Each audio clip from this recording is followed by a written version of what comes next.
Chapter 19. While Admiral Croft was taking this walk with Anne and expressing his wish for getting Captain Wentworth to Bath, Captain Wentworth was already on his way thither. Before Mrs. Croft had written, he was arrived, and the very next time Anne walked out, she saw him. Mr. Elliot was attending his two cousins and Mrs. Clay. They were in Milsom Street. It began to rain, not much, but enough to make shelter desirable for women, and quite enough to make it very desirable for Miss Elliot to have the advantage of being conveyed home in Lady Dalrymple's carriage, which was seen waiting at a little distance. She, Anne, and Mrs. Clay, therefore, turned into Molins, while Mr. Elliot stepped to Lady Dalrymple to request her assistance. She soon joined them again, successful of course. Lady Dalrymple would be most happy to take them home, and would call for them in a few minutes. Her ladyship's carriage was a barouche, and did not hold more than four with any comfort. Miss Carteret was with her mother. Consequently, it was not reasonable to expect accommodation for all the three Camden Place ladies. There could be no doubt as to Miss Elliot. Whoever suffered inconvenience, she must suffer none, but it occupied a little time to settle the point of civility between the other two. The rain was a mere trifle, and Anne was most sincere in preferring a walk with Mr. Elliot. But the rain was also a mere trifle to Mrs. Clay. She would hardly allow it even to drop at all, and her boots were so thick, much thicker than Miss Anne's. And in short, her civility rendered her quite as anxious to be left to walk with Mr. Elliot as Anne could be, and it was discussed between them with a generosity so polite and so determined that the others were obliged to settle it for them. Miss Elliot maintaining that Mrs. Clay had a little cold already, and Mr. Elliot deciding on appeal that his cousin Anne's boots were rather the thickest. It was fixed accordingly that Mrs. Clay should be of the party in the carriage, and they had just reached this point when Anne, as she sat near the window, descried most decidedly and distinctly Captain Wentworth walking down the street. Her start was perceptible only to herself, but she instantly felt that she was the greatest simpleton in the world, the most unaccountable and absurd. For a few minutes she saw nothing before her. It was all confusion. She was lost, and when she had scolded back her senses, she found the others still waiting for the carriage, and Mr. Elliot, always obliging, just setting off for Union Street on a commission of Mrs. Clay's. She now felt a great inclination to go to the outer door. She wanted to see if it rained. Why was she to suspect herself of another motive? Captain Wentworth must be out of sight. She left her seat. She would go. One half of her should not be always so much wiser than the other half, or always suspecting the other of being worse than it was. She would see if it rained. She was sent back, however, in a moment by the entrance of Captain Wentworth himself, among a party of gentlemen and ladies, evidently his acquaintance, and whom he must have joined a little below Milsom Street. He was more obviously struck and confused by the sight of her than she had ever observed before. He looked quite red. For the first time since their renewed acquaintance, she felt that she was betraying the last sensibility of the two. She had the advantage of him in the preparation of the last few moments. All the overpowering, blinding, bewildering first effects of strong surprise were over with her. Still, however, she had enough to feel. It was agitation, pain, pleasure, a something between delight and misery. He spoke to her and then turned away. The character of his manner was embarrassment. She could not have called it either cold or friendly, or anything so certainly as embarrassed. After a short interval, however, he came towards her and spoke again. Mutual inquiries on common subjects passed, neither of them probably much the wiser for what they heard, and Anne continuing fully sensible of his being less at ease than formerly. They had, by dint of being so very much together, got to speak to each other with a considerable portion of apparent indifference and calmness. But he could not do it now. This time had changed him, or Louisa had changed him. There was consciousness of some sort or other. He looked very well, not as if he had been suffering in health or spirits, and he talked of Uppercross, of the Musgroves, nay, even of Louisa, and had even a momentary look of his own arch significance as he named her. But yet it was Captain Wentworth not comfortable, not easy, not able to feign that he was. It did not surprise, but it grieved Anne to observe that Elizabeth would not know him. She saw that he saw Elizabeth, that Elizabeth saw him, that there was complete internal recognition on each side. She was convinced that he was ready to be acknowledged as an acquaintance, expecting it, and she had the pain of seeing her sister turn away with unalterable coldness. Lady Dalrymple's carriage, for which Miss Elliot was growing very impatient, now drew up. The servant came in to announce it. It was beginning to rain again, and altogether there was a delay and a bustle and a talking which must make all the little crowd in the shop understand that Lady Dalrymple was calling to convey Miss Elliot. At last Miss Elliot and her friend, unattended by the servant, for there was no cousin returned, were walking off, and Captain Wentworth, watching them, turned again to Anne, and by manner rather than words was offering his services to her. "I'm much obliged to you," was her answer, "but I'm not going with them. The carriage would not accommodate so many. I prefer walking. But it rains." "Oh, very little, nothing that I regard." After a moment's pause he said, "Though I came only yesterday, I have equipped myself properly for Bath already, you see," pointing to a new umbrella. "I wish you would make use of it, if you are determined to walk, though I think it would be more prudent to let me get you a chair." She was very much obliged to him, but declined it all, repeating her conviction that the rain would come to nothing at present, and adding, "I'm only waiting for Mr. Elliot. He will be here in a moment, I'm sure." She had hardly spoken the words when Mr. Elliot walked in. Captain Wentworth recollected him perfectly. There was no difference between him and the man who had stood on the steps at Lyme admiring Anne as she passed, except in the air and look and manner of the privileged relation and friend. He came in with eagerness, appeared to see and think only of her, apologized for his stay, was grieved to have kept her waiting, and anxious to get her away without further loss of time and before the rain increased.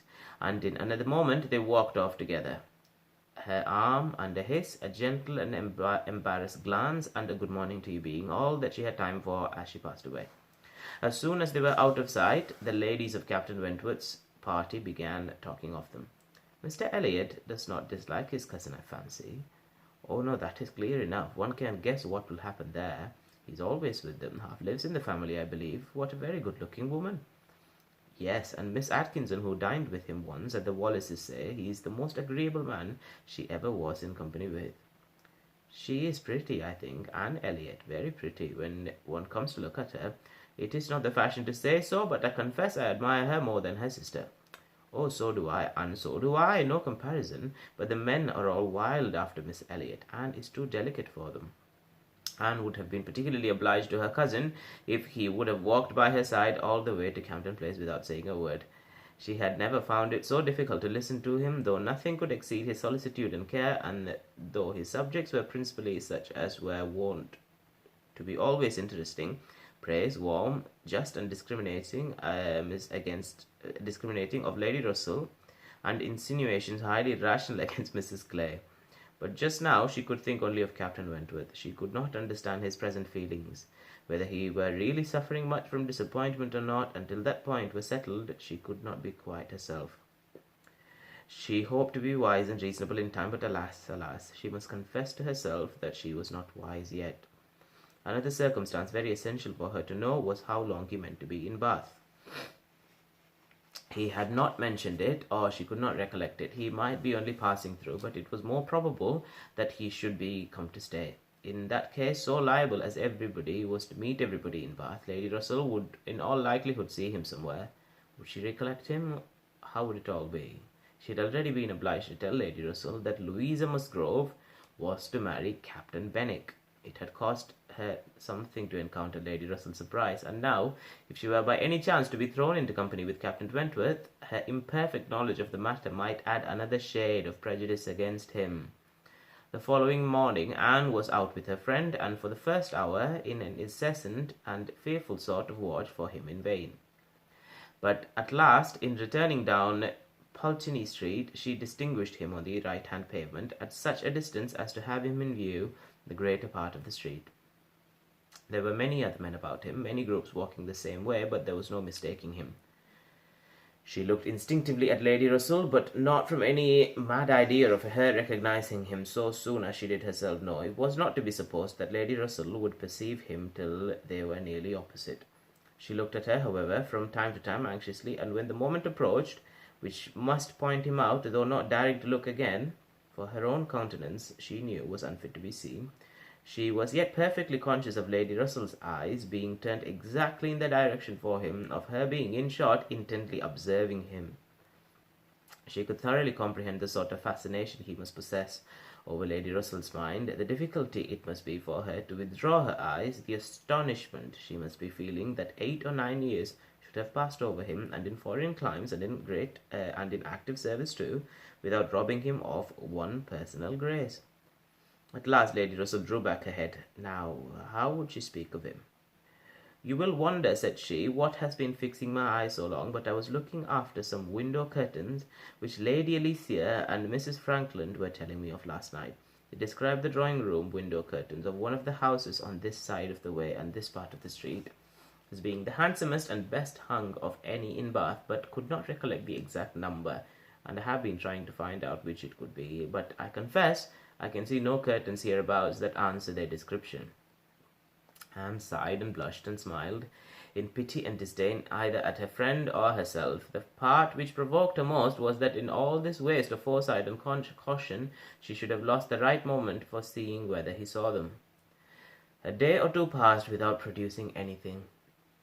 The theatre or the rooms where he was most likely to be were not fashionable enough for the Elliots, whose evening amusements were solely in the elegant stupidity of private parties, in which they were getting more and more engaged, and Anne, wearied of such a state of stagnation, sick of knowing nothing, and fancying herself stronger because her strength was not tried, was quite impatient for the concert evening. It was a concert for the benefit of a person patronized by Lady Dalrymple. Of course they must attend. It was really expected to be a good one, and Captain Wentworth was very fond of music. If she could only have a few minutes' conversation with him again, she fancied she should be satisfied, and as to the power of addressing him, she felt all over courage if the opportunity occurred. Elizabeth had turned from him. Lady Russell overlooked him. Her nerves were strengthened by these circumstances. She felt that she owed him attention. She had once partly promised Mrs. Smith to spend the evening with her, but in a short, hurried call she excused herself and put it off with a more decided promise of a longer visit on the morrow. Mrs. Smith gave a most good-humoured acquiescence. "By all means," said she, "only tell me all about it when you do come. Who is your party?" Anne named them all. Mrs. Smith made no reply, but when she was leaving her, said, and with an expression half serious, half arch, "Well, I heartily wish your concert may answer, and do not fail me tomorrow if you can come, for I begin to have a foreboding that I may not have many more visits from you." Anne was startled and confused, but after standing in a moment's suspense, was obliged, and not sorry to be obliged, to hurry away. Chapter 20. Sir Walter, his two daughters, and Mrs. Clay were the earliest of all their party at the rooms in the evening, and as Lady Dalrymple must be waited for, they took their station by one of the fires in the octagon room. But hardly were they so settled when the door opened again, and Captain Wentworth walked in alone. Anne was the nearest to him, and making yet a little advance, she instantly spoke. He was preparing only to bow and pass on, but a gentle how-do-you-do brought him out of the straight line to stand near her, and make inquiries in return, in spite of the formidable father and sister in the background. Their being in the background was a support to Anne. She knew nothing of their looks, and felt equal to everything which she believed right to be done. While they were speaking, a whispering between her father and Elizabeth caught her ear. She could not distinguish, but she must guess the subject, and on Captain Wentworth's making a distant bow, she comprehended that her father had judged so well as to give him that simple acknowledgment and acquaintance, and she was just in time, by a side glance, to see a slight curtsy from Elizabeth herself. This, though late and reluctant and ungracious, was yet better than nothing, and her spirits improved. After talking, however, of the weather and Bath and the concert, their conversation began to flag, and so little was said at last that she was expecting him to go every moment, but he did not. He seemed in no hurry to leave her, and presently, with renewed spirit, with a little smile, a little glow, he said, "I have hardly seen you since our day at Lyme. I'm afraid you must have suffered from the shock, and the more from its not overpowering you at the time." She assured him that she had not. "It was a frightful hour," said he, "a frightful day," and he passed his hand across his eyes as if the remembrance were still too painful. But in a moment, half smiling again, added, "The day has produced some effects, however, has had some consequences which must be considered as the very reverse of frightful. When you had the presence of mind to suggest that Benwick would be the properest person to fetch a surgeon, you could have little idea of his being eventually one of those most concerned in her recovery."